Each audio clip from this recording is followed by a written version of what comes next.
Hey guys, welcome on another episode of Appetite for Collectibles. Today we have the absolute pleasure of having Mo Irving on our show. What's going on, my friend? Hey, how you doing? Thanks for having me. I like the hat, it says art. That's right. That's what it's all about in Mo's world is art. That's the life. You should make that into a shirt. It should say Mo's World. Oh, no. So, where exactly are you living? You're in California? I live in LA. Yeah. Nice. I live in LA. I'm originally from Riverside, California, which is about 60 miles east of LA. Whole different world. Good place to grow up, but it's not LA. Suburban town. It's actually the fourth largest city in California. Oh, wow. So yeah. I've only had the pleasure of visiting San Francisco. I went there for a convention to meet a couple Star Wars celebrities during like Thanksgiving weekend. Oh yeah. And I got to travel for a whole day in San Fran. I absolutely loved it. I thought the weather was amazing around November. Wow. And when I came back home, I kept saying, I was like, I have to go back to California. I would like to go to Los Angeles. I would love to go to Hollywood. There's just like little different areas Have you that I not need been? to check out. You haven't been to Hollywood or LA or No, never. no? Oh my God, I'm you really dying do to have to go. come. Yeah. Yeah, you really do have to come. I think for my money, and listen, I'm a West Coast dude, so I just feel like LA is the best place to live in the United States. Some people will debate that. From my perspective, it is the best place to live in the United States. It's a gorgeous place. Weather's good 95% of the time. Um, and everything that I want is here. Yeah. So I'm here. Yeah. Well, like I said, I loved it. While walking in San Francisco, everybody was so nice. Yeah. How are you doing? And I'm just like, why are you so nice? I live in Florida. Nobody asks you how you're doing. All right. So let's dive deep into who Mo is. All So right. how did you get started in acting? What made you turn around one day and say, hey, I would love to pursue this career? Acting was never on the radar for me. I didn't pay attention to actors growing up. I was really more into music. I was a huge Prince fan. So that was kind of my focus. Um, although I would watch movies and TV, like everybody else, I just viewed it as a patron. I had no interest in going into it. When I graduated from high school, I realized, because I was an athlete, so I thought that I would go, to college for sports. And then that didn't really work out. And I just was like, what is it that I really want to do? I really want to go into the music industry is what I felt like. So I really wanted to be a VJ at the time. MTV was dope. You still Mm-hmm. had VJs, you still had music videos, and that was kind of the path that I wanted to go in. So I knew that Riverside wasn't going to be for me. I knew that what I experienced growing up in Riverside, it just wasn't going to be big enough to give me what it was I wanted. So being that it's so close, I just moved up there, and I only had one friend. I had a friend of a friend, actually, who was a choreographer. His name was Russell Clark. He was a choreographer that was teaching a class for dancers transitioning into acting. And I didn't know anything really about it. Again, I was only watching it as a consumer. There were people that I would pay attention to, like Denzel, and there were the biggies that you would pay attention to, but it just wasn't something that I thought about for myself. So anyway, I moved to LA. I took this guy's class, and one day, a couple of months in, he pulls me aside and he says, "Hey man, like you could really do this. You have something. You could really do this if you pursued it." So I'm in my early 20s. I'm like, okay, you know what I mean? So he started putting me into different projects. He would choreograph different films and things, and he would bring me in to be an extra so I could watch what goes on, which is one of the heartbreaking things about what I'm hearing about AI taking over extra work. It was such a great learning ground for me to be on a set, to watch how everything works, to watch how the major stars operate, to watch how everything operates. I mean, it was just a whole new experience for me. And that was really helpful.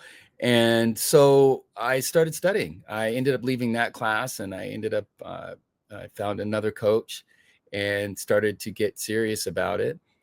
And really kind of dove in. And a couple years later, I booked my first pilot, which was a show called The Precinct. It was a pilot. Now, mind you, I had very little training at that time. I was still kind of feeling everything out. If I was going to do this, if I was not going to do it. I think it sometimes gets foggy, but I think I had done like maybe a couple of commercials by then. And then I booked this pilot, and the pilot, I was so green. I just didn't even realize I knew what it meant, but it was so, it just happened so kind of easily that I didn't really take into consideration that this is very difficult to do. This is a very difficult thing to happen. And so what happened with me was I had gotten cast as the thug, initially the thug that gets killed. They'd cast me as this. A few days later, my agent calls and says, "Hey man, they really liked you, so they're gonna switch roles for you and make you a cop, and this cop is gonna recur," which was a better situation all around. Show didn't get picked up, so none of it mattered. But it was a great experience, and it was what put me into the union. And then from there, I was like, okay, that was a sign. I think I should really get serious about this. When that happened, I thought, okay, I really have an opportunity here. I got to get serious. And so I found a coach, a really serious coach, who I studied with for almost 10 years. He's passed away now, but he was great. His name was Joe Police. He was a fantastic coach. And that's how the ball started rolling. That's awesome. You know, I'm piggybacking for what you said about AI. 100% agree with you on it. You know, when people are acting, you can see the raw emotion off of somebody, depending on whatever the setting is or the type of scenario that's going on in the film or even TV show. I can't ultimately see an AI character cry or give me raw emotion that a real human does. And you know, I know a lot of people are petitioning it, and I honestly hope that people out there are not using it to, you know, make film, because then it's going to kill later on. It's going to start killing every different type of field. You know, like I'm in the medical field, and I'm worried every day that I'm going to get replaced by a robot. For sure. For sure. Well, the reality of it for us is that it is happening. There will be AI films. There will be all AI films. That's just what it is. We are all using it to some degree. But in art, to your point, I don't think that it can ever bring the catharsis that of us actually knowing that that person gelled up those emotions in this scene. You know what I mean? The whole point of art is for it to evoke emotion out of humans. It's the whole point. Whatever art it is, it's all about the actual relating that we do to what it is that person is experiencing. It's for catharsis. And if we know, I mean, I guess if you kind of look at it in the way that if you're looking at it from the standpoint of it almost just being like animation, then that's one thing. But, and I kind of feel like that's, I kind of feel like the studios are looking at it as a more realistic version of animation. Yet, if it's to the point where it's replacing actors, then that becomes a problem. I mean, I just don't know.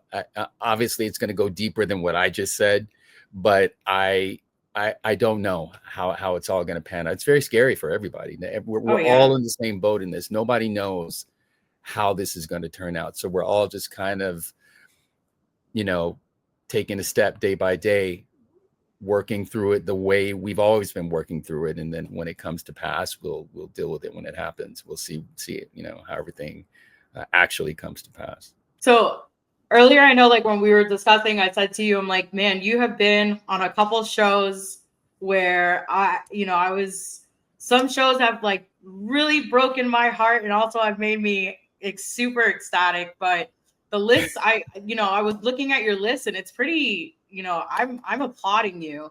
Well, thank you. You were on an episode of ALIAS, which I absolutely had loved that show. Really small role. It was great though. Yeah. It was great. It was a good show. Yeah. That was one of the first things that I did. God, that was so long ago. It was just a couple of lines that I had in it. But again, it's the experience of it. Mm-hmm. You know, there's, you know, in our industry, there's the adage of there are no small parts, and there really aren't. You know, your ego may tell you that there are, but there really aren't, especially when you're learning, when you're fresh in the game. Again, watching people at a very high level work was just so beneficial, so beneficial. And listen, you beat out a gazillion people to do those 2 or 3 lines. That means something. That's nothing to shake a stick out. That really means something.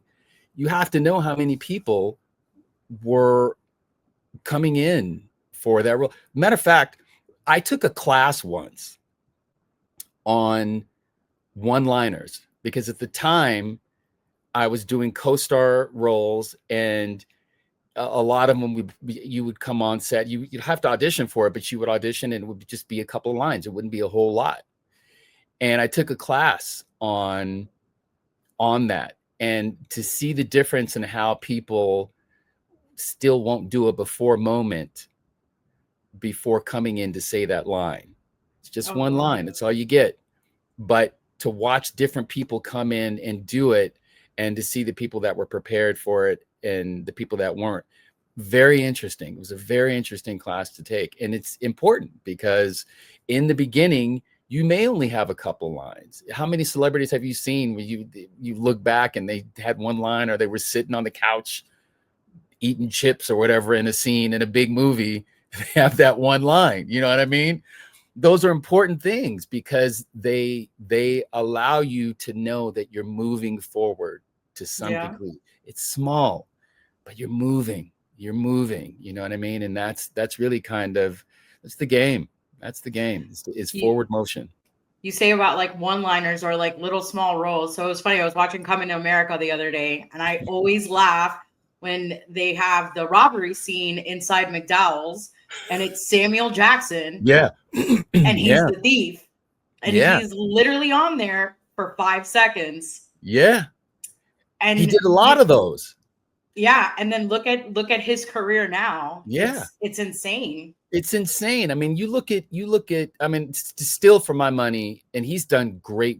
He's just great across the board. But I just happened to see Pulp Fiction again a few days ago. And he just, the knowing that he only did small lines before, but all of that was welling up in him. Mm-hmm. Even during the time that he was doing those small roles, all of that talent was just inside him. And obviously he was doing like New York theater, but to finally have that come out in Pulp Fiction, the way that came out, he stole that role from somebody. Oh yeah. Do you know what I mean? Somebody else had that role and he took it because he had it in him, that it was just in there. And that, you know, that really speaks to this thing of knowing that you got it, even though right now you're doing one-liners, two-liners, you know what I mean? It all works. It all works. It's just a matter of, are you going to stop or are you going to keep going? I like that. That's a good motivational thing. It's true. It's 100% true. Yeah, the motion, forward motion is everything. So, you know, I think a lot of this industry that we're in is really based on those who stay in it and those who quit. And listen, I'm gonna call a spade. All of us want to quit at some point. Mm-hmm. That's real talk right there. All of us want to quit at some point. The business is built to test you. It is built to weed out the weak. And if you don't develop a certain skin to stay in it, then you'll fall out. And all of us, every one of us, no matter what level we're at, every one of us has felt like, I just don't know if I can keep doing this. You know what I mean? The rejection, all of this rejection you get, or, you know, losing a role to somebody that either you felt you were better than, or, you know, for whatever reason it is. It's just a tough, it tests you. It really tests your limits in this business psychologically. Yeah, I can truly understand with that, because I've done the same thing. You know, I do this for fun. Like, yeah, I love hearing the behind stories. You know, it's like my own, what is it? My own watching the behind the scenes credits of a DVD. Like, right. That's how I love, this is how I like to do these interviews, you know, like, yeah, I want half of the people you know, in the behind the scenes credits, you'll see like them interviewing like the big names. I always love talking to anybody that's had any influential part of anything, because, you know, just hearing the behind the scenes stories are always the best ones. Yeah. And it, you know, I've learned a lot with doing these interviews. And like I said, I do these for fun. It's not for me to gain any notoriety or anything. It would be cool, but if I don't, it's not a big deal for me. I love the interacting and just getting to, you know new people and just having a good time. And just, it's the stories. Like, that's what matters most to me. Yeah. No, I get it. You know, we're all out here. All, you know, most actors are pursuing film and TV, and then doing theater as much as you can on the side. And I think I can speak for most actors that theater is the medium for us. It is what we love more than anything, most of us. But it's this kind of ping-ponging back and forth, and, you know, and then having to make a living if you're not making a living as an actor. When I got the pilot for Grey's Anatomy, I was working at Chateau Marmont in Hollywood. Oh, wow. Yeah, I was working there, and I was bartending there, and I was bartending at a bar in Woodland Hills at a jazz bar. And and I was working at so I was kind of working at three places, truthfully. I was working at a bar in West Hollywood called the Normandy Room. And the funny thing about the Normandy Room is what changed my life. It just, that working at that bar, I met so many people. I ended up meeting my now ex-wife. I ended up meeting her there. We ended up, I met my friend who was she was Shonda Rhimes' assistant when Shonda got out of college. And I had known this woman for years, you know, few years. And she was kind of mentioned her friend Shonda, and it was just kind of in passing. We didn't really talk deeply into it, but I remember hearing her name a lot. And back in the day, you could get these like black market breakdowns. The breakdowns are how the casting directors see what's casting. That's how they cast you. They cast you for the breakdowns, right?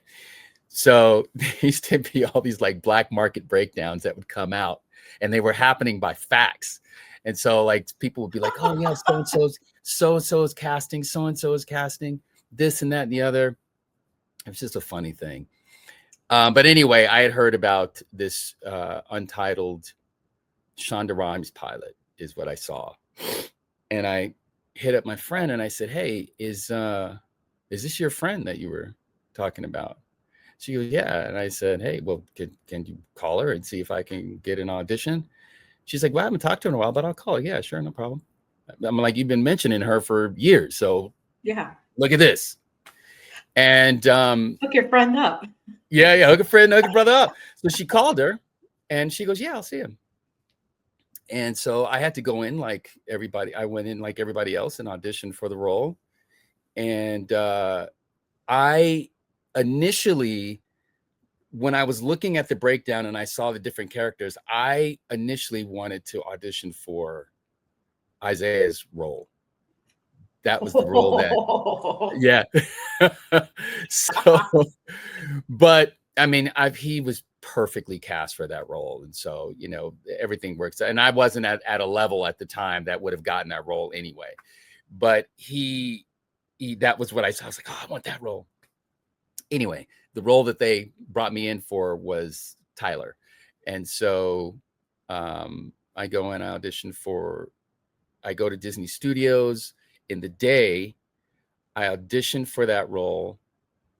I get called back later on that evening to see producers. And at the time they were shooting the pilot at the VA hospital in Woodland Hills. And so I went to the VA, and I'm sitting there with all these other actors and like name people sitting in there. Everybody's trying to get this gig, because at the time Shonda was known on the inside track of Hollywood, but she wasn't really known on the outside, you know, by, you know, customers or, you know, fans or anybody. Yeah. She just wasn't known. And so, you know, I go in and I didn't hear anything. I auditioned and I didn't hear anything back for probably a month, maybe. And then I got a call and said that I booked the role. And, you know, it literally changed the moment that show aired. And I'm not kidding. The show aired. It was like the biggest thing ever. And within 2 weeks, me auditioning for other shows completely changed. I mean, I was getting into rooms that I had never been in before. Like, people were actually, that show single-handedly gave me the exposure that I needed. It literally single-handedly changed the trajectory of my career. I mean, it just did. I owe so much to Grey's Anatomy for that, because it just really changed. It was a game changer. And I guess everybody in their career needs one of those, but that. Oh yeah. So, I mean, I remember after the pilot aired, I had come back to LA and I was doing a play at the Matrix Theater on Melrose. And I remember there's a Starbucks across the street from the theater. And I remember we were on a break and I went across the street to go get a coffee, and I was coming back and a car literally stopped in the middle of the road as I was crossing the street. And a woman jumped out and she was like, I love you on that show. You're so great on Grey's Anatomy, all this kind of stuff. And it hadn't been on that long. So, you know, I was just kind of like, wow, you know, and would you have all of these juggernaut actors and then my character? And I was just shocked that anybody was even paying attention to what I was doing when you have all these other actors that were doing what they were doing. But at the same time, it just shows you the power of what a good show can do to a career, to someone's career. Yeah.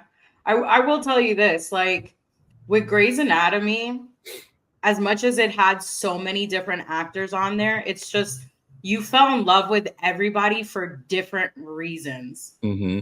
And just, even if it was people that just showed up for like one episode, like if they were part of that storyline, yeah, you love that person for that storyline. And like I told you before, that show, like I've never had a show make me cry so much, or made me laugh, made me feel happy. Yeah. You know, made me have fear with some of the episodes that was going on. And honestly, it sounds super cheesy. And even though I know Grey's Anatomy wasn't real, it's not a real medical show. everybody's not real doctors, but that shows it influenced me as to why I wanted to get into the medical field. Wow. I loved it. It was just so good. It like I said to you before, it's my generation's, like General Hospital, or all my children, and it's still running. That's the crazy part. It's still running. I mean, it's a testament to the writing of the show, and then the talent that they hire. You know, I mean, I don't really feel like I've seen anybody that was miscast, especially in the early years. I mean, you saw what it did for Jeffrey Dean Morgan. I mean, he went to the stratosphere. I mean, and what a matter of fact, I remember seeing him, and I was working at Chateau Marmont, and I think he had maybe his arc had just finished, and like everything was happening for him. He'd gone on to do these movies, or was going on to do these movies, and I ran into him there was a big function happening at Chateau. I was bartending, and I ran into him, and I said, "Hey man, like, you're doing it." And, he was very humble. He was like, "Man, this is, I didn't know. I'm just doing my job. I didn't know it was going to take off this way." But it really is. The thing about good writing is that it's hard to mess up good writing unless you're just freaking terrible. When the writing is good, it really makes it easy for you to be good when the writing is good. And so it just levels you up. You know what I mean? And I think that's what that show does for pretty much every actor that comes on the show. It just levels you up because you're walking into a situation where the writing is impeccable. So, well, it's so funny. Like some of the actors that have been on that show, I've seen them in other stuff, and I'm always using their character names from Grey's Anatomy.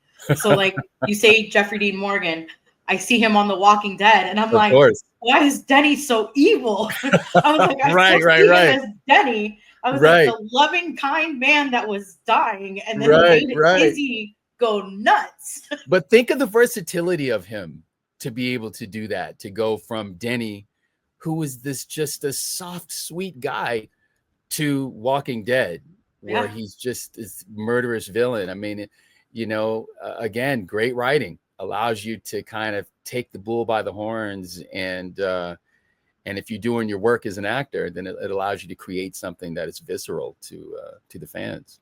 Yeah, I 100% agree. Mm. Yeah. So in lieu of that, because the fact that you were in Grey's Anatomy, you also were able to book an episode on Scandal. And I guess that had to, because I guess you were in Grey's Anatomy, that was a good transition to just, because it's still the same writer. Still the same writers. Yeah. I mean, it's like kind of the same family.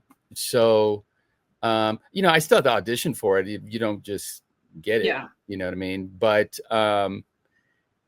it was great. It was a nice little arc that I did I think I shot that for like a week, and it was a fun thing to do. That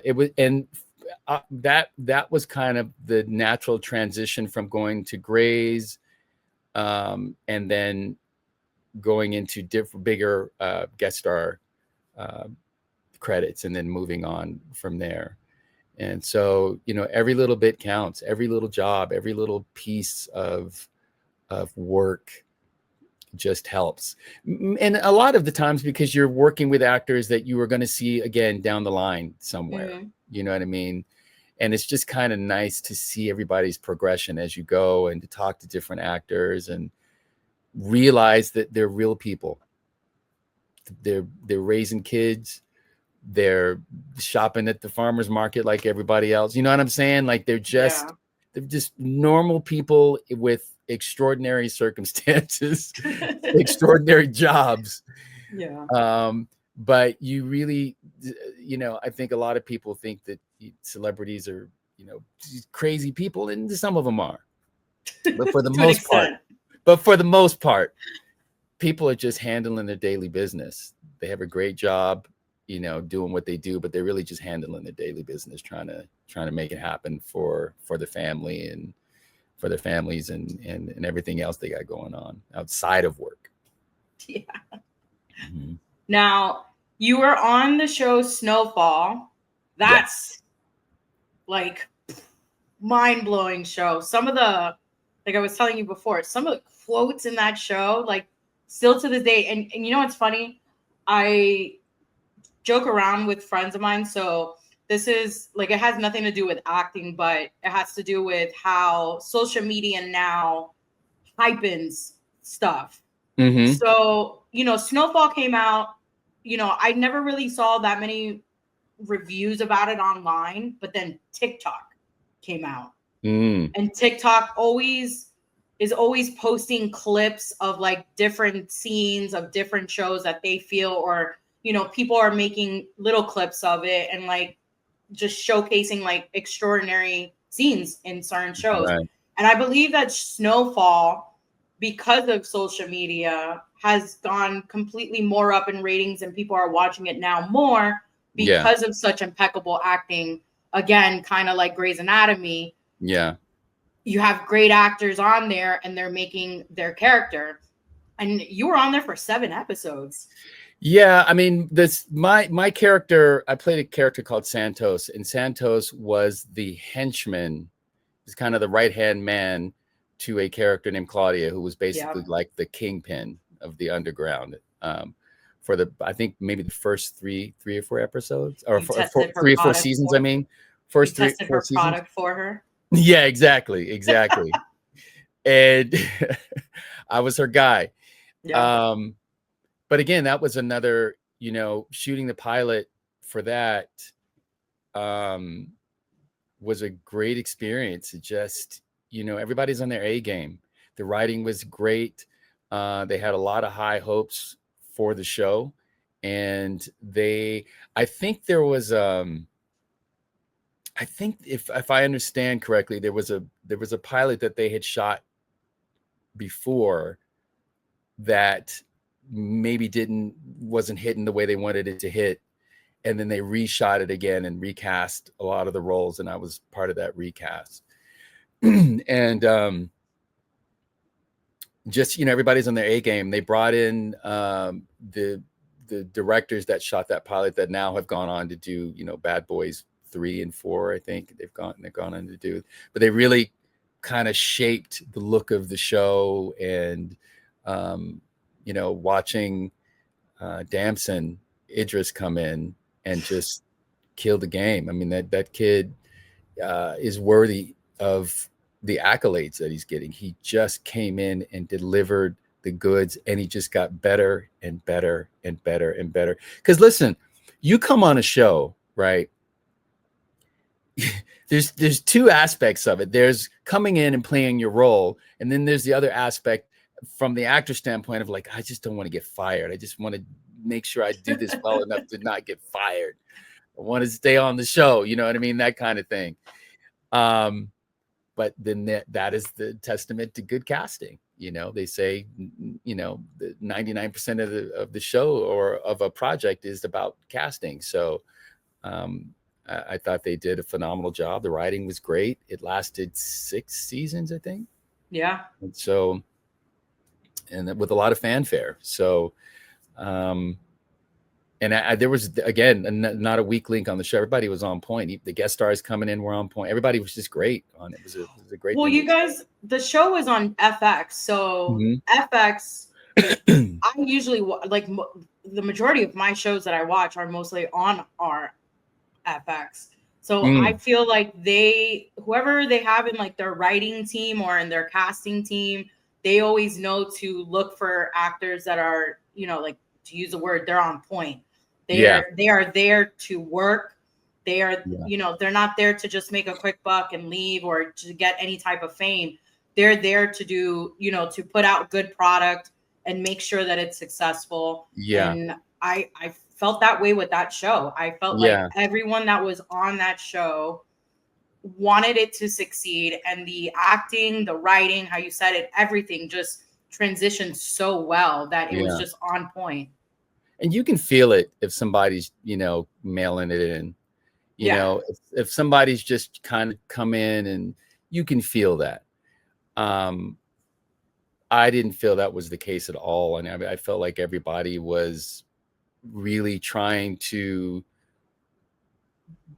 grasp what it is to be in the hood in LA at that time. You know what I mean? And give the audience what it is that they're coming back for in a very, deep way. Shout out to Amy Joseph. Shout out to Angela Lewis. I mean, they really were just doing some deep work on this show. I actually look forward to seeing what they're going to do in the future, because, there's a spinoff happening, as I know it, from Snowfall now.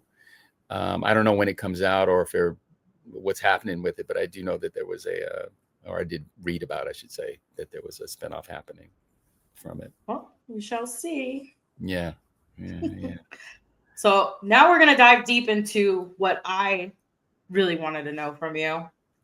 How did you get into the role of Senator Mawood on AHSOKA? Senator Lauren Mawood. Yeah, Lauren Mawood. Lauren, which, by the way, the man's outfit was on point, even as a hologram.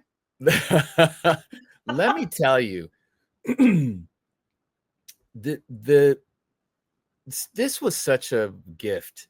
I'm going to just say this. I firmly believe that what you ask the universe for will come to you at some point. Maybe not when you think it's coming, but it's coming. If you're putting it out there for real, right? When I first started acting, what I said I wanted a cop show, because mind you, this was back when network was the thing. Yeah. I wanted a cop show. I wanted a doctor show. I kept saying, I want to be on a cop show. I want to be on a doctor show. First show I booked, the first pilot I booked was a cop show. Second pilot I booked was Grey's Anatomy. It was a doctor show. And then I would say, I want to be in the Star Wars universe somewhere. I just would say this, and I put this on my family. I would say this. I have a picture. I've been a Star Wars fan forever. I have my 3rd and 4th grade picture. I'm wearing a Star Wars shirt. The same shirt. Not even a different shirt. It's the same shirt from my 3rd grade school picture to my 4th grade school picture. But when I started acting, I wanted to be in the sci-fi world. I was like, I want to be in the genre, the sci-fi world. I want to be on a Star Wars somewhere, not thinking that would ever in a million years happen. Never. So I get this audition. And the audition was very vague. Yeah, that's what everyone says. All I knew was you know what I mean? It was a vague audition. All I knew was that it was a Disney project. I assumed it was like a Marvel show. That's what I assumed. I didn't know. I just, for some reason, Star Wars didn't even pop in my head. Some reason I just thought it would be a Marvel show. So I was like, okay. So I auditioned, and the role read the sides, the script read like a kind of like a military situation that was happening. So that's what it read like. It read like it was like you were in the military. So I've done a lot of that type of role. So I was like, okay, I get this. This is pretty par for the course for me. I get it. So I auditioned for the thing. I send the tape in. I don't hear back for probably at least a month, maybe more. I had actually forgotten about it. I just assumed I sent it in. You sometimes you hear back, sometimes you don't. So I just like on to the next. And then I get the call from my agent that says, you booked this role. And we were all kind of thinking that maybe it was like for a Marvel thing. And he said, it's Star Wars. And I about hit the ground. I just couldn't. And I'm telling you this because I couldn't believe it, because I said it. I said specifically that I want to be on a Star Wars show. I have nothing against Star Trek, but that's not what I said. I said Star Wars. very specifically, and it came to me in that way. And so when I just couldn't believe, and then I didn't know, I figured it might be like something on The Mandalorian or what have you, not even knowing anything about AHSOKA. So when I hear it's AHSOKA, I was like, okay. And then I started to hear the story about Rosario and the fan casting and all of this type of thing. And so then I had to go back and start doing researching, you know, okay, what is this? What is happening here? You know what I mean? Who's AHSOKA? All the while having these feelings of, I cannot believe this. Because, you know, I don't care what fucking role is you're in this universe. You're in the universe, man. Yeah. It's a big deal. You know what I'm saying? Like, you are on, like, you don't even understand. I'm like, so I get this. And I the reason I feel like I'm 10 again. That's how I felt. Like, you feel like, my God, this, it's such a cultural juggernaut. Mm-hmm. Do you know what I'm saying? That it just makes you go, wow. And I know Ahmed Best, right? Ahmed Best, you know what I'm saying? So I knew his situation coming up and how he overcame that, and him being in this universe. So you know, it was just kind of like, wow, like, I can't even believe I'm here, man. So we learn it's that, and it feels like just a role until you get to set. Man. So we were shooting at the time at Manhattan Studios.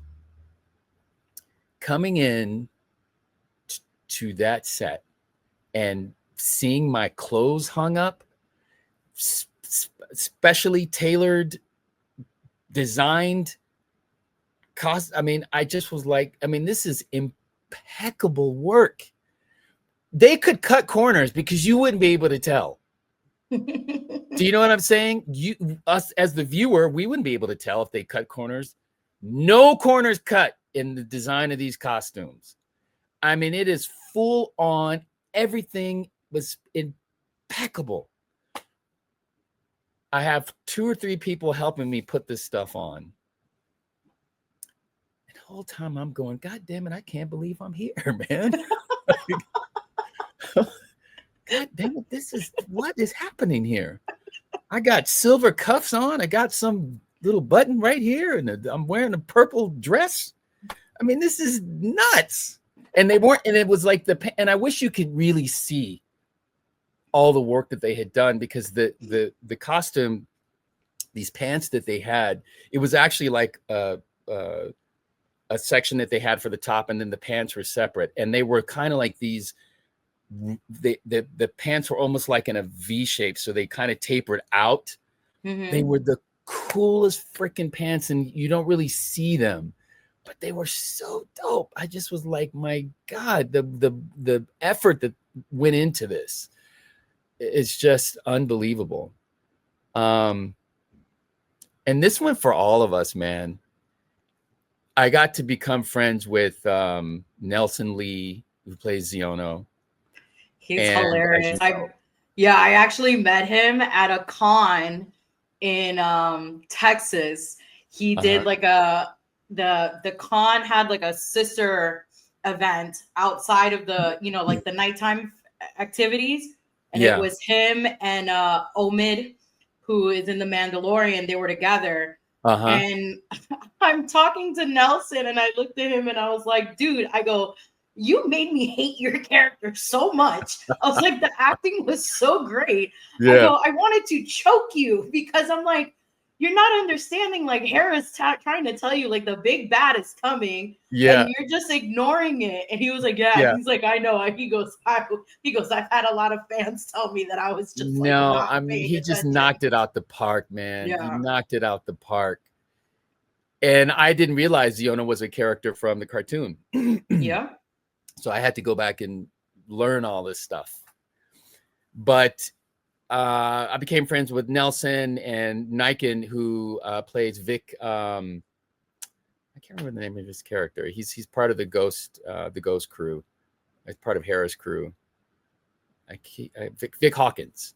Hawkins. He plays Vic Hawkins.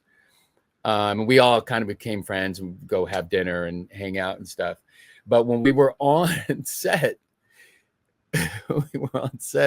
we were all like kids. We're all looking at each other like, what? And mind you, Nelson had already been in Mulan, right? So he'd already had like a big experience. But I feel like Star Wars was just like its own animal. It just was its own animal, man. And so we were all there and we're like, there was this one day where we shot. It was my second episode. It was a scene where we're in this big hall. Mm-hmm. And he's having Ziona's having this conversation and in walks Anthony Daniels. And we all, this is the OG C-3PO, the guy, the real guy, not some actor playing his voice. It's him. And so as we're rehearsing the scene, he's coming in and he has like half of the C-3PO suit on. And he's got like this thing on his head, but he comes in and he's walking and he starts to speak. Ziona has a line and he's supposed to say his line. And we're all just looking at like Anthony Daniels as C-3PO.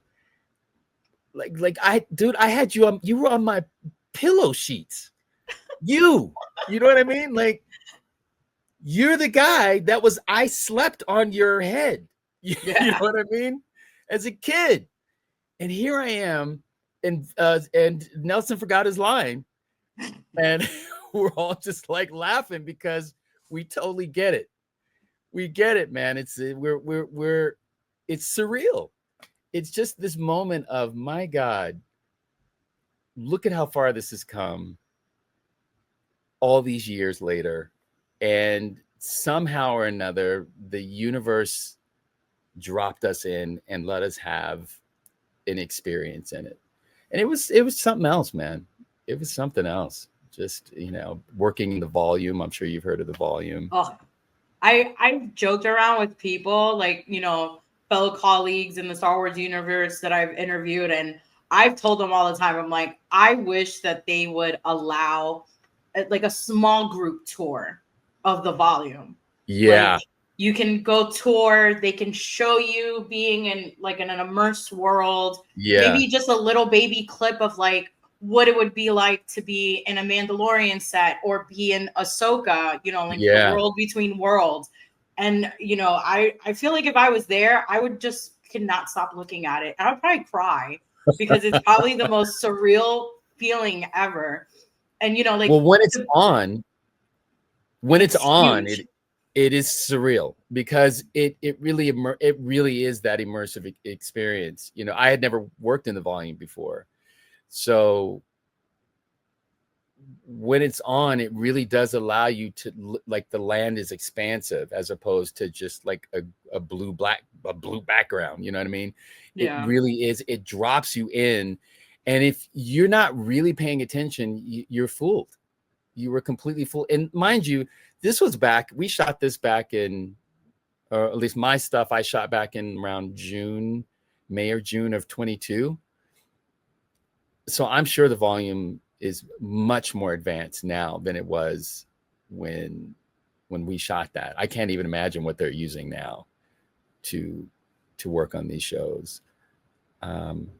Because that was really something else. And I'm curious as to, because one of my favorite shows is Andor. Oh. And so I'm wondering how much of that they used for Andor. I was curious as to see that. Because I just thought they knocked Andor out the park. It was just such a great show. Well, to piggyback off of two things that you said. So it's awesome to hear your perspective of what it was like filming that scene in AHSOKA and Anthony Daniels walks in and hearing you guys fangirling the hell out of it. But then mind you, me, who's sitting in my living room watching it on TV, and here comes C-3PO, and I'm like, holy shit, it's Anthony Daniels, because you can tell it's him, the mannerisms. And honestly, I feel like Anthony will continue playing that character until his body tells him I can't do it anymore. Oh, he's got to. No, nobody wants another one. No, nobody wants. I wouldn't want another C-3PO. Nobody wants another C. He is it, and he is the, you know, these legacy characters, man. When you see them, even some of the other, I don't know the names of them, but even some of the other ones that were just like little side characters, even seeing some of them, they don't even speak, but seeing them, knowing that it's the tie-in of these legacy characters into, do you know what I mean? Yeah. And I just, I regret we couldn't have phones on the set. So I hate that I couldn't take a picture with Anthony Daniels. That broke my heart. Selfieing like crazy. Oh man, I talked to him a little bit, but I couldn't take a picture with him. And I probably could have if I wanted to sneak it, but I just was like, I'm not trying to get fired. So he's such an interesting human being to meet. Did you meet him? I've had the pleasure of meeting Anthony twice, and I met him a couple months after COVID. So it was quite interesting to take like a photo op with him with the plexiglass, but he was so funny about it because he would put his face so close to the plastic before you would take the photo. So you were laughing your ass off. And then he would go into character and stand like this, but he would face you as they're counting to 10 and then turn as soon as they said 3. And wow. Then, is he wearing the thing? No, but he was holding the C-3PO head. Oh, okay. Okay. Yeah. And then I got to meet him in New Orleans actually last year because I did a panel for that con in New Orleans Fan Expo. And that one, so he was only scheduled to be there on, what is it called? On Friday. Sorry. So he was only scheduled to be there Saturday, Sunday. We went there Friday, and I guess he got there a day early. And because it was raining so bad, him and his wife were just like, F it, you know, we'll just go to the Fan Expo. And if they let me do signing, we'll do whatever. So a girlfriend of mine and I were walking, and I see him just like acting like a regular person, standing in line for some of the other actors that he knows, standing in line with other people. And other people that were there were like a much younger generation. And I don't think they knew that it was him. Yeah. We were in line, in the same line that he was in. And I remember looking at my friend and I was like, I kept doing one of these and I'm like, that's Anthony Daniels. And she's like, huh? And I was like, dude, that's C-3PO in front of us. And she's like, no, it's not. She's like, he's not here until tomorrow. And I said, no. I'm like, that's him. Yeah. And she's like, why the hell is he standing in line? Like he's an actor. I was like, I think he's just being funny. I go, because it's raining. And lo and behold, like other people started noticing it. He was in line for Ashley Eckstein, who's like who's the voice for Ahsoka Tano. And people started noticing, for the cartoon. Mm-hmm. And people started noticing it. And then he started turning around and he was like, hello. He's like, I'm C-3PO. And then, you know, we spoke to his wife and his wife's like, yeah, she's like, the weather was bad. We were supposed to go sightseeing. And we decided to, you know, just come in and see if the con wanted us to let us do autographs half a day. And they were like, why not? And I was like, oh, I'm going to try to talk to him. And I did. I got to talk to him a little bit. I talked to him a little bit about his book that he came out with. And he's just an interesting person to speak to. Oh, I'm sure. I mean, the amount of stuff that man has to know about Star Wars is insane. My God. Because he's just kind of weaves in and out of different shows and you know, different experiences as C-3PO. I mean, it's just, he's seen it all from day one. You know, what an experience, what a life, man. So it was the whole experience was just great. And You know, my character is part of the Senate. You know, working with Genevieve O'Reilly was fantastic. She's obviously, you know, the best. But I hope there's more of it. You know, I don't know what they plan to do. I don't know if he's ever going to be seen again.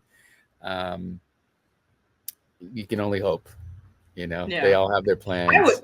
I would love to. I feel like they should do side stories, like they can do like little small shorts. I wish, because, you know, what we saw in AHSOKA, we're seeing everything that's going on from their perspective, you know, from Harris' perspective. We're not really getting full detail of what's going on in the actual Senate, what they're thinking, what they know, because in their mind, you know, in their conversations with Hera, they think that Thrawn is dead. Right. And that what they're hearing is just whispers in the galaxy and that it's not true. Exactly. But we don't know from the Senate's perspective if, they do know that Thrawn is around. They're just trying not to tell so many people because they don't want to cause like mass hysteria, or, you know, they're trying to figure out a game plan. But, you know, you have our lovely rebels that are like, no, this dude's here. Like, we gotta start making moves. Well, I mean, we met him. We met Thrawn in those 3 episodes. So it would be really interesting to see it from their perspective, because they only kind of touched on it. Yeah. And my feeling is possibly in season 2, they're going to probably do a little bit of that. I don't know, but I'm assuming that they would probably have to, since we've met Thrawn. So there would have to be some type of you know, story to speak to that, of how they're feeling, how they're going to deal with this. You know what I mean? You know, you can only hope that at some day you get the call to come back. And, you know, if the show goes longer than 2 seasons, if it gets a 3rd season pick up, you know, there's always a possibility. You never know, you know. I mean, right now, the endless possibilities. If you can manifest being in a cop show and then get the role, if you can manifest being in a hospital show or a medical show and you get the role, and then you manifest even more since you were 3rd grade going to the 4th grade that you wanted to do Star Wars. And you get it, you can manifest it. Yeah. I mean, you know, as they say, nobody ever dies in this universe. You know, of course, you know, the thing that's happening now is with Ben Solo. And I think it's hilarious. I think it's hilarious. The fact that people actually got a Times Square ad, the fact that somebody rented a plane to fly in front of Disney Studios, the fact that I didn't know. Yeah. And then this morning I read that somebody was putting missing signs in front of Disney Studios and it said missing Ben Solo. Like, oh my God. This generation cracks me up because, you know, I always say this. I love Star Wars more than anything. It's been my life. I've loved Star Wars since I was 6 years old. And I use it for everything. My daily life, how I move around in my life, how my house is decorated, from the ink that I have, the names of the animals that I have.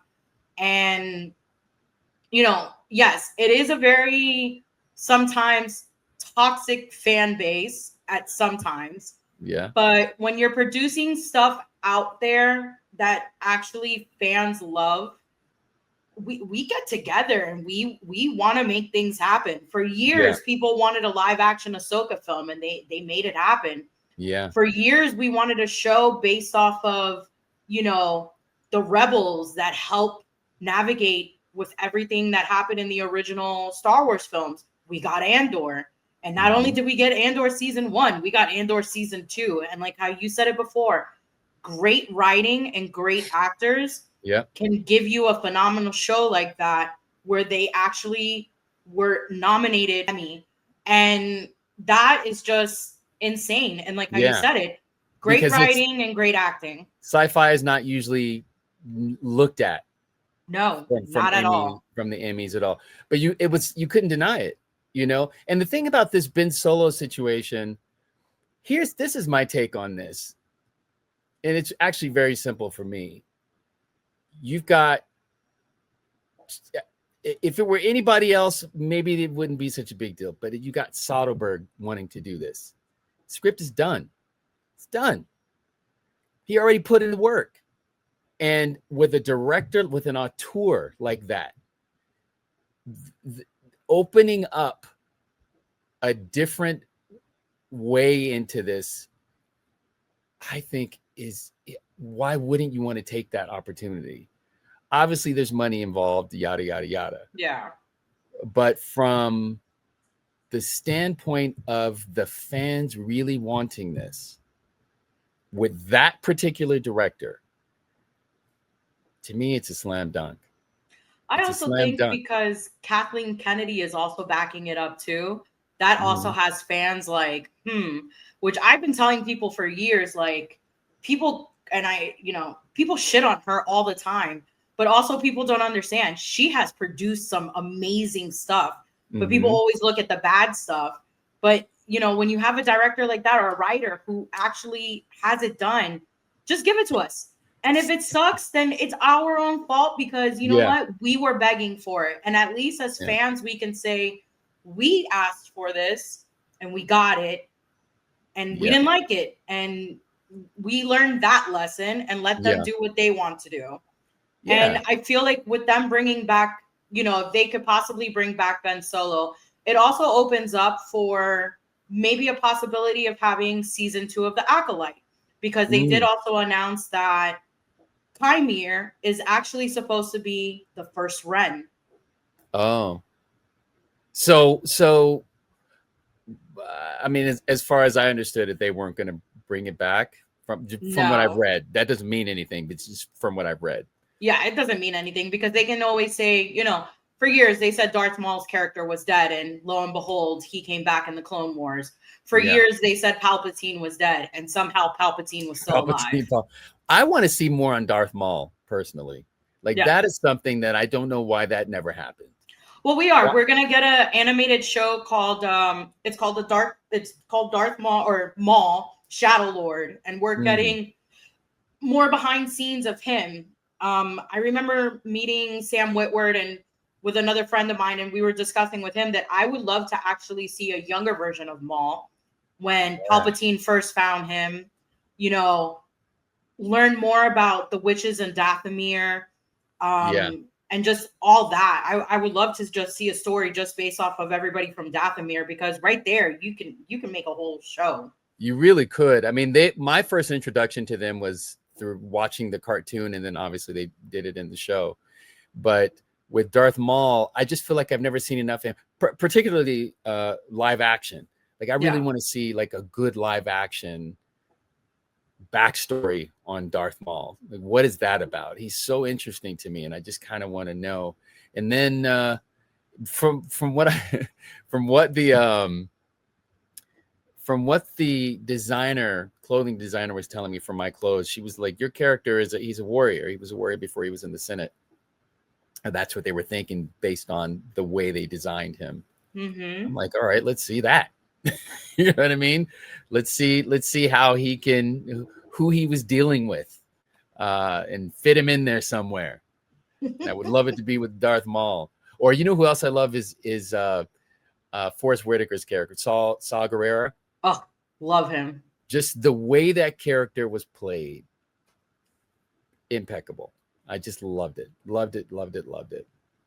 I would love to see more of him, a younger version of him, how he came to be. How did he become best friends with Jin's parents?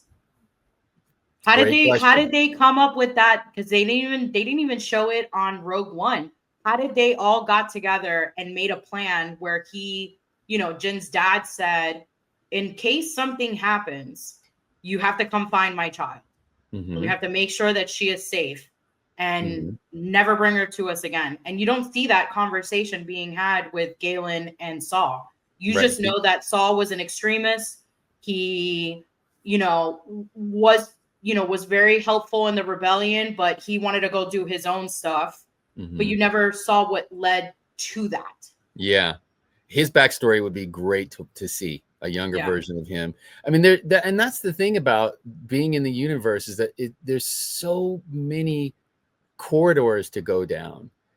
there's just so much. It's so rich, you know what I mean? And you know, I just wish it didn't take so long to make these things. Yeah. You Well, know? like even though like even if they don't do it as live action, I love that Star Wars has been doing these things called like Tales of the Sith, Tales of the Jedi. I would love to see Tales of the Senate. Give me 4 backstories of people in the Senate that we don't know about, but how their roles in that position have helped shape whatever it can be. Can do a story about your character, can do a story about a young version of Genevieve O'Reilly's character, a young version of of Nelson Lee's character. Yeah. You Well, know, what like, was interesting is we got to see a little bit of her as a human being in Andor. Yeah. You know, I really liked that. I really liked seeing her as not just the boss, but as a woman who's dealing with the issues that she has to deal with, you know. And to me, that's what made it so great, was just the humanity of that particular show in the way they did it. And then, of course, infusing all of the science fiction aspect of the show to it. I just thought it was great. Well, I do have to ask you, because now that you said that you have been a Star Wars fan for a very long time, what is your favorite character and what is your favorite Star Wars movie? Darth Vader is my favorite character. My favorite Star Wars movie is Return of the Jedi, but I also really liked Episode 7. A lot of people didn't like it for some reason, even though it did extremely well. I liked J.J. Abrams' take on it. You know, I mean, the first 3, 4, 5, and 6 are all 3 of those are my heart, right? They have their own bracket. They're in their own bracket. Yeah, exactly. So, I mean, for me, those are, and that's, I think a lot of that has to do with I just grew up with those 3 in particular. But for me, it was those 3, Return of the Jedi being the number 1 of those. And then I would say 7. I really liked 7. Yeah. For me, 7 was great because we had such a long pause where there wasn't a Star Wars film that hadn't come out in years. Yeah. And then 7 came out. And not only were we introduced to brand new characters, but then we also got to see an older Han Solo, an older Princess Leia. Exactly. And we got to see them actually having real problems. They weren't together. Something happened, failed in whatever marriage they had. They had a child that went to the dark side. So it was like, these were real people dealing with real life problems. Yeah. But they still loved each other. And, you know, you get Chewbacca and you got other legacy characters as well. But it was them kind of passing the torch to the newer generation. And I think that's why I love that film so much. I loved it too, because he brought back the legacy style of it in 7 while adding his own J.J. Abrams flair to it. Yeah. And I mean that literally and figuratively. It just hit me in the heart, that particular movie. I just loved it. What is yours? I'm curious about what your favorite is. So I've said this numerous of times. So my favorite characters, I could never pick between the 2 of them. They're just equally the same. Darth Vader, and I love AHSOKA. You know, Darth Vader, you know, when I first watched the original movies, just hearing James Earl Jones' voice was, you know, that's my Mufasa. That's, you know, the dad from Coming to America. So it's like that voice just stuck with me. Yeah. And just that character alone, he was fearless, powerful. And, you know, he would walk in a room and you were just like, this is the most baddest motherfucker I've ever seen. Yeah. And that's just the gut feeling I had. And then I was always a Leia person, but I just never had that one strong female character that I resonated a lot with until AHSOKA showed up in the cartoons.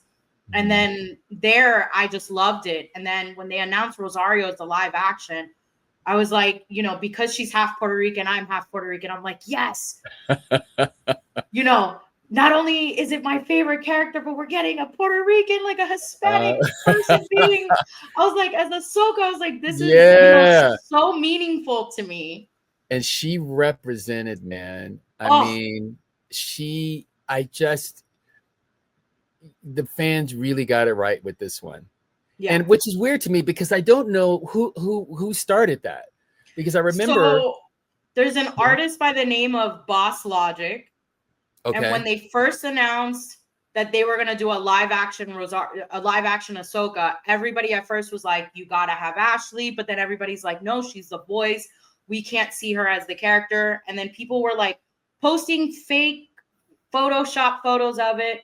And then the second name that was being thrown was, forgot her real name, but it is her real name. Brie Larson, who plays Captain Marvel. Marvel, They were saying her for the longest time. They came up with these somewhat Photoshop AI photos, and it was a maybe like, I could see that.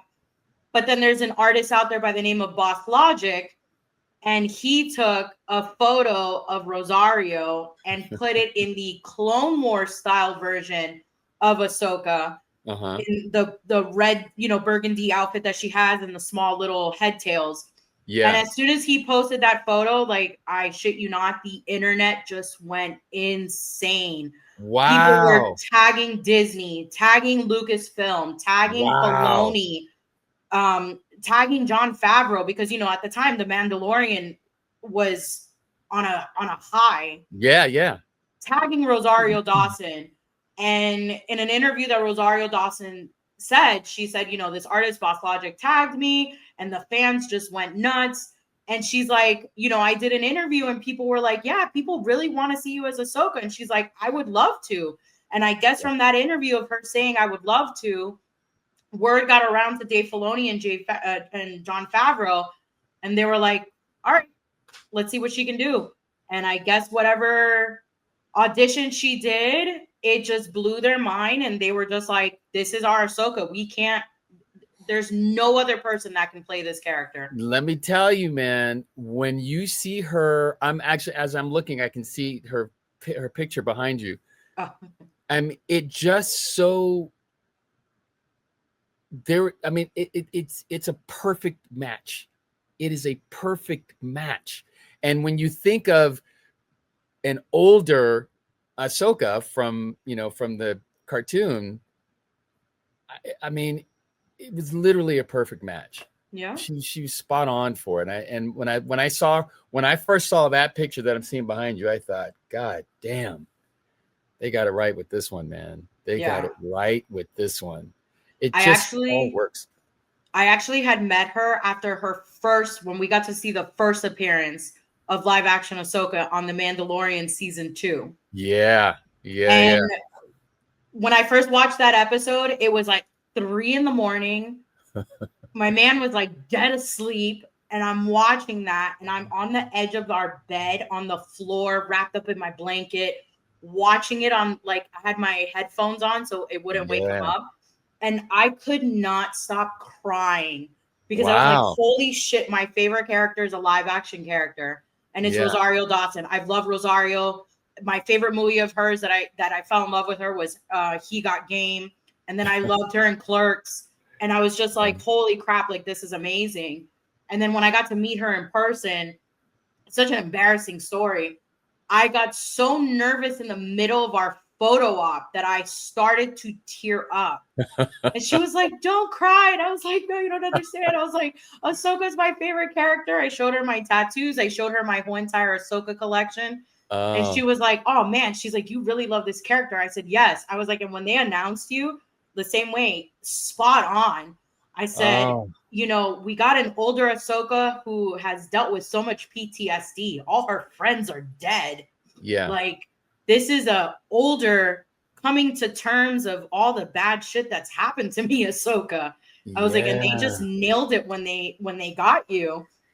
And she was like, thank you so much. And I like fangirled so bad that day, but just like how you said it before, writing. You can feel the it's to our point, we were talking about casting, like the casting of her is you can feel the experience from her own life, from Rosario's life.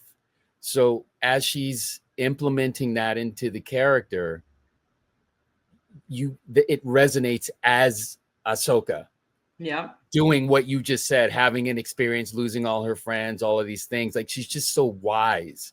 Do you know what I mean? She just feels like a wise character in this. And I just remember watching it and going, she's going to the moon, man. Like this show is going to the moon. There's no way. It just felt right. Everything felt right and grounded and the way it's supposed to feel. I think my favorite episode though of the season was when they went back when she was a kid. I thought that was just such a, with Ariana Greenblatt playing the young AHSOKA. I just thought that was Fest cries. You have to understand, I'm a Clone Wars kid. Yeah. So watching that live action and the flashbacks, it was just like, and you know, and I'm in a group page with a whole bunch of Clone War fans as well. And all of us were writing the same thing. We were like, holy shit, I could not stop crying. Like, I recorded my reaction and people on TikTok were like, holy crap, you are a fan. And I was like, you have to understand, I've been watching the show for years. I said, you know, it's a part of me and I just could not stop crying. And that episode was beautifully written. They knew to hit the gut of every Clone Wars fan of all time. Well, it's funny, when I saw that episode, I immediately went to YouTube to see what people's reactions were on it. And you know, when nobody complained. Nobody. Everybody was on the same page. Like, this was spectacular. Like, you really got it right with this. And that's Filoni, man, paying attention to what the fans really want. And somebody like him who has the knowledge that he has of this universe. I mean, it's unparalleled. He just really knows this inside and out, you know, so he knew exactly what to do. God bless him for it, because I'm telling you, the reactions to the fans, as you know, I mean, there can't be any better response that he could have gotten than that, than you know, nailing it like that. Yeah. And then to answer your last question, so my favorite Star Wars movie of all time is Empire Strikes Back. Everything there, it's just scene after scene is just incredible. And then as I got older and then Rogue One came out, Rogue One ended up being my second favorite movie. One is I think I'm just all in on Rogue One, and I think I'm just all in on that. Do you know what I mean? Rogue One, I thought when I first saw that, I was like, that's how you do it. I wanted to see everything done like that, like Rogue One was done. I remember I took my daughter was probably 7 at the time, and we saw it at the El Capitan on Hollywood Boulevard. And at the El Capitan, it's a Disney theater, so they do it big. They do everything. They have like a performance from the stormtroopers, and you know, you can take your pictures with the stormtroopers outside. And I mean, it was really just amazing. And then the film itself, get out of here. You know, I just like, this is how you do it. I'm just a huge fan of that particular subset. That's the goal one day. I would like to see a movie at the El Capitan movie theater. Everybody always brags about it. I'm coming to California. I'm coming to California. Well, Hollywood Boulevard itself is not necessarily the prettiest place, but the El Capitan is great. It is a great theater to see a movie. I saw Frankenweenie there, and it was like they did a whole crazy, like Tim Burton-esque show right before the performance, or right before they showed the movie, and it was I mean, daughter was scared. I mean, it was crazy. They do a really good Really good thing there. I want to just dedicate a whole trip going to California to go check out Star Wars stuff. Wow. Is that museum is that in LA or is that up north? I think it's like Northern California. Okay. I'll find out the actual address and I'll send it to you. Yeah, I hadn't heard of that actually. I know I hadn't heard of it here, but it sounds like something that would be up north for sure. It's called Ranch Obi-Wan Kenobi. It is yeah, that sounds like it would be up there. Yeah, I'm pretty sure it's probably in like San Francisco. But I usually like to end my segments where I like to ask, what type of advice would you give to anybody that is, wanting to get in their car and go to California or go to New York and pursue an acting career? What piece of advice would you give someone who wants to get into that field? Well, first of all, I would say congratulations by taking the bull by the horns. But secondly, if you're going to come into this business now, the business is not the same as it was when I entered it. It's a whole different ball game now. So I think even though it's always been this way, if you're going to come into this business now, do not come into it thinking art first. You need to think business first, or at least put them on equal plane. Don't come in only about art. You've got to know that it's business first in this industry. And secondly, you got to be good at your art. So come and study, do your research, figure out where you're going to study, make studying a major part of your life, studying acting and continuing to study. There's a lot of competition in this business and you will get weeded out. So you got to study, you got to make sure you're on point, but take the business part of it just as seriously. And I would say, look at it now in these days as more of an entrepreneurial effort than just jumping on a rat wheel and auditioning. That is all fine. You're gonna have to do that. You're gonna have to audition and get on the rat wheel to some degree. But I really think now it's more about being at the forefront of your own career, creating your own projects, using social media to your advantage, creating your own brand, understanding what your brand is, and then understanding who you are as an actor. And that only happens by studying, to learn who you are. What are your strengths? What are your weaknesses? What is the lane that you are going to go down? A lot of people think they can do it all. You can't do it all. You can find your lane and then branch off once you've succeeded in your lane. It's fine to kind of dip out and try different things, but you really got to find who you are and as an actor. And when you find out who you are, that lane becomes easier to find for you and for your agents. Okay. Your agent is not your boss. You are your boss. It's a huge thing. If there's one big thing I want you to know is that when you come in, your agent is not your boss. Your agent and your managers work with you. Hopefully you've chosen them. If they've chosen you, if they saw you do something and they want to work with you, you feel it out, knowing that you are all working together. A lot of actors come in with this, my agent did it. Don't do that.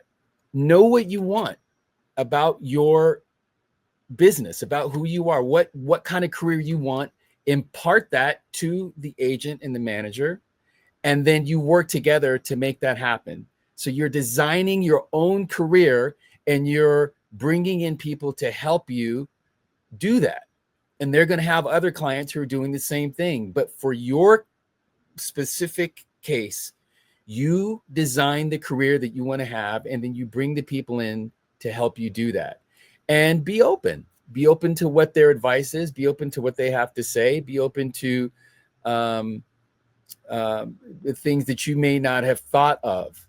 But you yourself have to know what it is you want in your career. If you don't, you're going to be floundering. and you're going to get weeded out. You're going to end up back in your home, in your small town, or wherever you came from. So you got to know what it is you want, go study, find the path, learn what you're good in, and then hire the people to help you do it. There it is. Mic drop. But the social media is a big deal. It's not something you can afford to not use, especially if you're a younger actor. You really got to be able to put your best foot forward with that. Yeah. So, learn how to use it to the best of your advantage. I think you should do like little snippets like this on Instagram, little motivational talks. Yeah. It's a glorious profession. I'm going to say that. If anything that I said sounded negative, it's not meant to be there. I'm just telling you, it's a hard industry. It's a tough industry. So you have to arm yourself. It is a glorious profession when you're working and when everything is going well and when you're doing shows and when you're having experiences. For me, like an experience like being on Star Wars is one of those things that helps you go, okay, yes, I'm going to stay in this. I'm going to keep doing this. Because if you stay in it long enough, you'll have more of those. You know what I mean? But it's wonderful when it's working out. But in order for it to work out, you have to be convicted in what it is you want out of this career and be very certain about the type of career that you want to have. And so you have to design it. You can't leave it to chance. If you leave it to chance, you're dead in the water. You really have to put forth an effort to literally design the career that you want to have. I like that. Well, I know that we can follow you on Instagram to the IG handle moetothemoon. moetothemoon. That's right. You guys can catch him making some funny ass reels, which I told him he needs to make more of those because they are hilarious. We're gonna work on it. We're working on it. Is there anything else that we could possibly see you coming in if you're able to disclose that? Any upcoming projects you have coming up? Well, I just finished a couple weeks ago. I just finished a series that I did for Netflix. It's a show called Nemesis that will be coming out probably sometime next year. But a very cool. It's a Courtney A. Kemp from the Power Universe and Tani Maroli. They are the creators of the show, and it's gonna be intense. It's kind of reminds you of Heat, if you ever saw the movie Heat. Yes. With, Pacino. It's kind of like that, but it's set in LA, and it'll be a series that's coming out soon. And I have a really interesting character on the show, which I can't really talk about. Nemesis. Okay. Nemesis. Yeah. I'll definitely check it out. Yeah, you'll hear a lot about it as we get closer, but that's what I got coming on. And in between time, just, auditioning for other things, this and that and the other, just, making things happen. So that's where we're at. Well, guys, make sure to follow him on Instagram, harass him, watch any of these shows that we have listed. The list goes beyond what we talked about today. And hopefully, as we spoke about the hunt for Ben Solo, I hope we get a Ben Solo film. We're going to manifest that to the universe. Yeah, I'm all in with Soderbergh. I believe in his work. So let's go. Let's go. Well, Mo, thank you so much for being on the show. I love this. I definitely would love to have you back on again. This was a lot of fun. For sure. I'm happy to. I would love to. All right. Well, guys, see you soon, and may the force be with you. May the force be with you.